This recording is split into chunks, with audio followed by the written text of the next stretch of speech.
لأكثر من 2 وعصابات الموت تزهق بأرواح الأبرياء، حتى جاء الرد الحاسم من المرجعية العليا بتحشيد أبناء الوطن الغيارى لينتفضوا ضد مرتزقة داعش الإجرامية، وإعلاء لكلمة الحق ليقاتلوا جنبا إلى جنب مع القوات العراقية. وتكون الحشد الشعبي نتيجة لنداء المرجعية العظيمة، وهؤلاء هم أبناؤنا أبناء الجنوب الذين هبوا لنصرة أبناء المنطقة الغربية، قدموا بأرواحهم ودمائهم الزكية، قدموها يعني كل القواطع العمليات بالموصل، قدموها كل اللي أخذها داعش، احتلها داعش الإرهابي.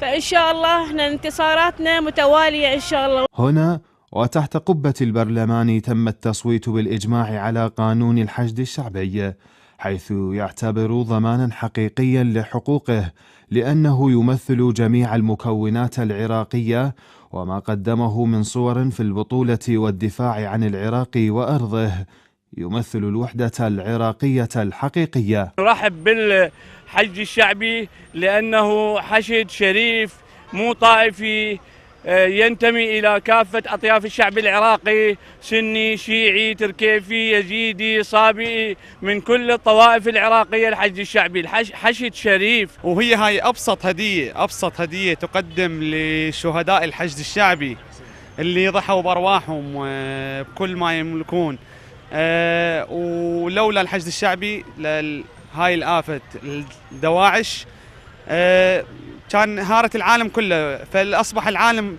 بأجمعه مدان للحشد الشعبي. الكثير من أصوات النشاز ترتفع هنا وهناك، محاولة منها لتشويه صورة الحشد الذي ضحى بالغالي والنفيس من أجل الحفاظ على هيبة وسيادة الوطن. وهنا رد الشارع العراقي على تلك الأصوات بدعمه التصويت على القانون ليكون صفعة بوجه المشككين بوطنيتهم. وأصبح النصر نصرين بعد إقرار قانون الحشد الشعبي وضمه إلى المؤسسة العراقية، ليكون ضمانا حقيقيا لكل المكونات ومدافعا لكل أرض عراقية. من بغداد، أحمد كاظم، الفرات.